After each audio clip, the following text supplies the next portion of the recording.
Okay, I'm just gonna talk to you guys in bed, which is something that I don't ever get to do when I'm at home with Jesse. So I'm just gonna lay here on my weird cervical spine pillow and talk to this GoPro camera. I've actually had a couple of yucky interactions online lately. One of them was with somebody that I know in real life, but who follows me online, and another one was from someone that I'm not familiar with on YouTube, and they were both very different. But the one tonight, the comment that I read tonight, was the one that kind of sent me down this mental spiral of wanting to talk about this. So I feel like for the last probably 3 months, the stuff I've been sharing online hasn't been very, like, when I say stuff I'm sharing online, I'm talking about my story. Like, I've always only ever just shared my story, and over the past few months it has not been very aspirational. It has not been very motivational. It has not been very inspiring or empowering or positive. I feel like the last thing that I shared that was anything like that was when Jesse and I and the girls moved into the cabin in the fall, and we really felt like it was an upgrade. Well, I'll speak for myself. I really thought that it was an upgrade in my life, and I was so happy and excited to share about it all the time because it brought me so much joy, and I really felt like it was a big, like, synchronistic accomplishment that came to me in my life at the perfect time. But a few months ago, when Jesse's health started to decline and he started to work less, and he also was not able to collaborate with me anymore, so we weren't able to do photo shoots or work on videos together. He completely stopped being able to use his cameras at all because he was losing his vision. It slowly started getting worse and worse. So it started with that, but there was a whole bunch of other symptoms too, with his brain fog and his memory and his mood and just like his mental state and all of the other symptoms that come along with this type of brain tumor. But his vision was a big one, so he stopped using his cameras, and then he really pushed through to try and continue editing. So I had my own little vlogging camera that I was learning how to use, and I started doing all of the filming myself, which was kind of frustrating because I didn't really know anything about that composition and like setting, my frame and anything like exposure and white balance and all that stuff. My little vlogging camera is pretty dummy proof, but still, it was new and I had to learn on the fly because all of this was happening so fast and Jesse wasn't able to film anymore. And after that, he was doing the editing part, taking the footage that I was filming, and then he was editing it because he's very, very fast at editing. He has lots of experience. He did it full time for many, many clients for many, many years. So he was my editor, and eventually he was not even able to do that anymore because he couldn't look at his screen. He couldn't see anything on the screen. So I had to download and, purchase Final Cut Pro, which is the editing software that Jesse uses, because he was kind of able to teach me, but it was very hard for him to teach as well because he had to look at the screen and see what I was seeing to teach me. And he also just has very low energy, very low mood. He's in pain, he's irritable, he's frustrated, he feels like shit. He's just not really in a position to teach somebody something. So I had to learn a lot on my own. He was always helpful if I had a question for the most part, unless he was unable to answer it because he was, But anyway, a few months ago, we stopped being able to create stuff together, and it was sort of just me on my own. Financially, it started to become just me on my own as Jesse lost more and more of his clients and was unable to follow through with work commitments and like gigs and jobs and stuff with photography and videography. And do you want some water? You want a drink? She always has to get her bedtime water, just like Fern. And so, yeah, things just went farther and farther downhill that were out of my control. They were out of Jesse's control as well, but they were just so unexpected. And I was affected, not directly. I wasn't the one with a brain tumor, but I was affected in our partnership. What I'm trying to say is that I feel like I've been sharing openly about what's been going on with Jesse and with our associated financial struggles as a couple, like in our household because of that. And I feel like it's just been a long run of talking about how I'm struggling. And people are picking up on that and they're focusing on it a lot. And I feel like it's painting this picture or this perception of me and, Jesse and us and whatever as just these kind of like poorly poverty stricken. I just wrote an email newsletter that basically it was a story that started with the words, I've basically lived in poverty my whole life or something like that. Like it was talking about that, but that newsletter was so much more than that. But I think it's just been a long enough period of time where that has become what people think of me. I'm just this poor, unfortunate soul on disability who can't seem to figure it out.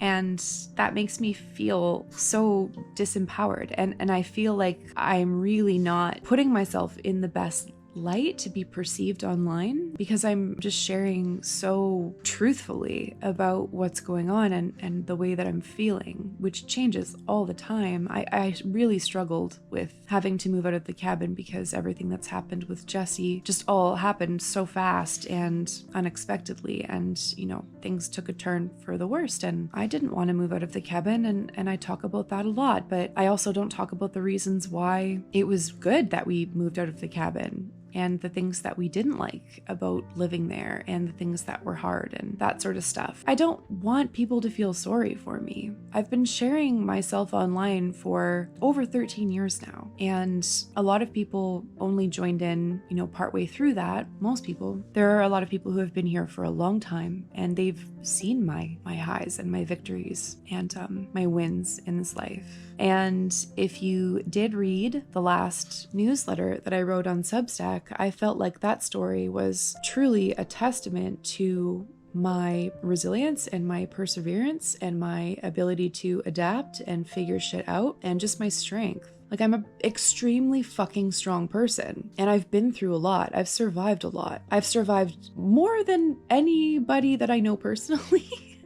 More than a lot of people. I'm not saying that there's not others out there who have been through much more than I have based on their circumstances and the world. But I've been through a lot, and I think I don't speak to my strengths as much as I should. And that's only because I'm going through a difficult period of time in my life right now, and it's been a while.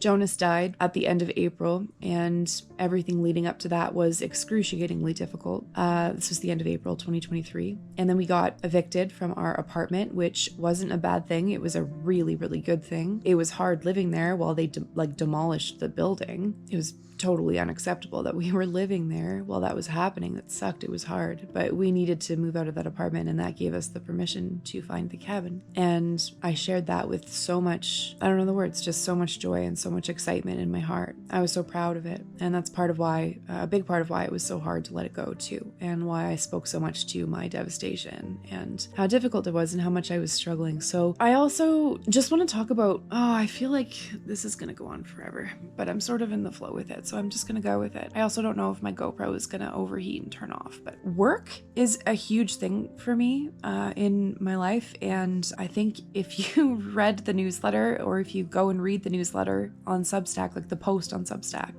it will give this a lot of context. But my relationship with work and my understanding of work and my values and my perspective of work and what work means in the world isn't a mainstream perspective on work. And I get criticized for my perspective on work all the time. And I have pretty much struggled my whole life with money and making money because I have always actively chosen to pursue the things that I love and to do, work or create things in the world that are a lot more difficult to make a sustainable living from than just getting a job and working on a salary. I've never been on a salary before, but I would never want to be on a salary. I walked away from a 15-year-long career in the body piercing industry. And in the newsletter I just wrote last week, I talked about how the most I made in that industry as a body piercer was $100,000 a year. And I had never been more fucking miserable in my life. You hear that story all the time. People that were at corporate jobs and making so much money, like more money than they've ever made in their life before. And they were either mentally ill or physically ill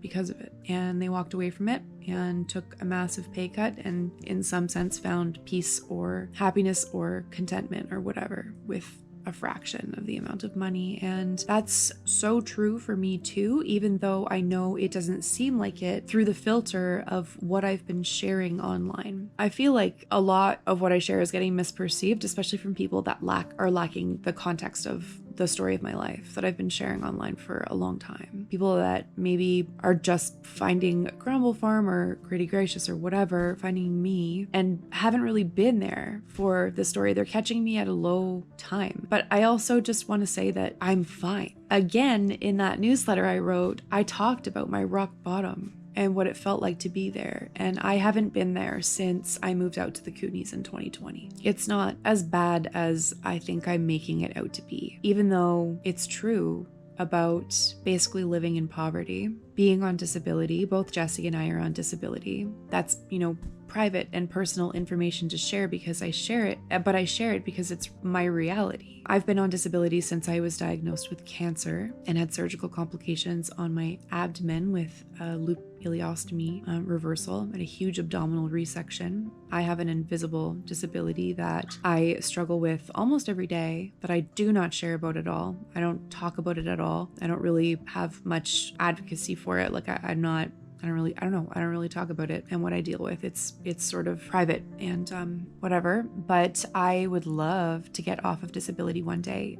For me to get off of disability, I have to make self-employment and working for myself work. I need the flexibility of it. And it's also mentally the only thing that I'm capable of doing. It's just been hard.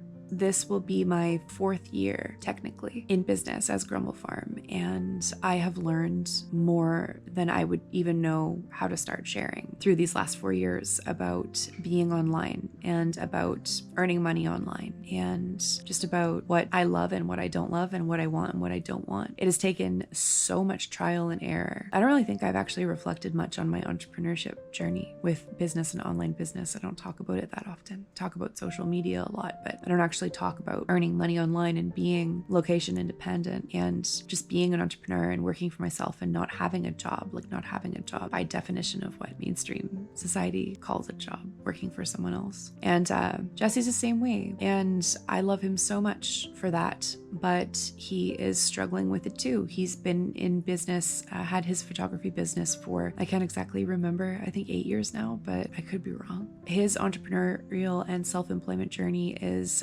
so parallel to mine. We noticed that about each other's stories a very long time ago, like at the very beginning, not a very long time ago, but at the very beginning when we first met. And it's crazy, the similarities and the parallels we have in our stories and in our values and in our the timelines of our businesses and our just creative brains. And we are so synced up that way. And we have always connected on talking about business and work and creativity. And he is obviously a very creative person. He is a very entrepreneurial person. He loves business. He loves finance and money. And he has a plan for himself moving forward that he has, I don't want to say like kept secret, but I have to hear about it all the time. But he doesn't talk about it publicly. I don't talk about it publicly. He's been working really hard privately off of social media and off of what I share of him online towards it. And I have a plan too. I have a big, bright, beautiful plan that has taken me my whole life to figure out what it looks like. And I don't talk about that as often as I should. I think because I don't want to commit to saying it because my mind changes so often and I get excited with so many new project ideas that I don't want to state something and then have to go through the agony of changing my mind. I just had to deal with that when I tried to rebrand Grumble Farm to Gritty Gracious, and then I changed my mind because I was uncomfortable and was just going through so much other stuff. But through sharing all of this and through sharing about losing the cabin and how sad I was and to move away and Jesse's tumor and that kind of thing, I've gotten so much amazing, incredible, beautiful, heartfelt, genuine support and encouragement from people, like kind comments and conversations and connections and all that stuff. I don't think there's been really a single person that's been mean except for Lizzie. There's been one person that sent us a really, really, really brutal message, but they're the only person amongst like hundreds of people that have been so empathetic and kind and understanding and supportive, and just, I don't know, there's just so many amazing people out there that have been so nice. And I just recently have noticed a few comments coming up from people who feel sorry for me, and I feel like I'm stuck in sort of a bit of a not victim mentality, because I truly, truly don't have a victim mentality. If I had a victim mentality, I would be like in the pits right now, and I'm not. I don't talk about my visions or where I'm going or what keeps me going every day. I don't talk about the dreams that are in my head that make it so that I don't fall into a depression, because I have faith and hope and inspiration for a better future. I don't talk enough about the things that I've overcome. I just think I have to be more careful about the way that I talk about stuff and the way that I share myself online, because I think I have a lot of people's sympathy and like kind of pity right now. And it's really not how I want to be perceived and seen, even in a moment of weakness. And I wouldn't even say this is a moment of weakness. Like, I don't feel weak. I don't feel sorry for myself. I don't feel none of that. I felt like that for almost my whole fucking entire adult life. I don't feel like that right now at all. I feel excited. I talked about being sad about leaving the cabin, but I haven't talked about how excited I am for what's coming up and it's I don't know. I'm not going to just share sort of like toxic positivity and optimism about the things that happen in my life. I'm not here to sugarcoat things. I'm not here to be fake about what's happening. I'm not here to share a highlight reel. You know what I mean? Like, I'm not into that. I'm here to be human. And a lot of the times for me, being human is being both at the same time, is feeling it all at once. It's just feeling the depths of being sad, but then also feeling excited for the future, knowing that it's going to be okay. And I have faith in myself. I believe in myself. I know that things are going to get better. I don't exactly know how, like step by step, but I have ideas, and I am motivated, and I am clear-headed, and I'm making little steps every day towards my dreams and my goals that I don't necessarily talk about, because I have been sharing the journey away from the cabin and into this next environment that we're going to be in. This sharing thing is also a very slow process. It's very, very slow, because I'm creating these longer form YouTube videos and I'm writing these long newsletters. So it's a slow process. I don't know. I feel like I'm kind of getting off topic here, but that's sort of what I felt like sharing as I'm getting ready to go to bed, because I don't want to be that sad disability girl who is never going to have a successful business, is never going to figure it out, is never going to own land or a property herself, is always going to be a disabled tenant struggling to find accommodation, is always going to be this poor person who's too lazy to work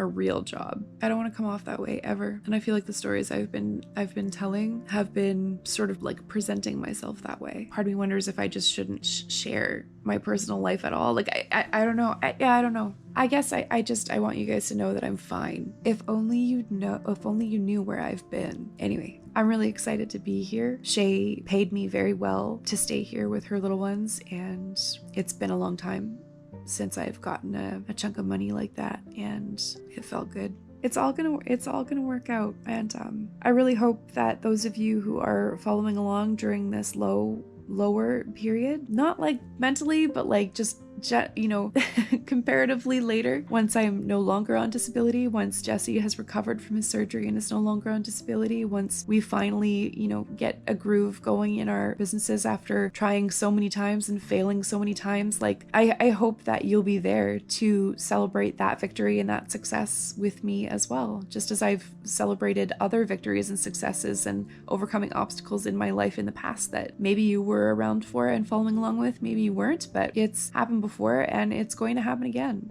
All I can do now is be grateful and hold a vision in my mind and keep cultivating my faith that it's all going to work out and everything that I want will be mine one day. Thank you for listening. If you've made it this far to the end of this vlog, thank you for watching the whole thing. I will see you when I see you.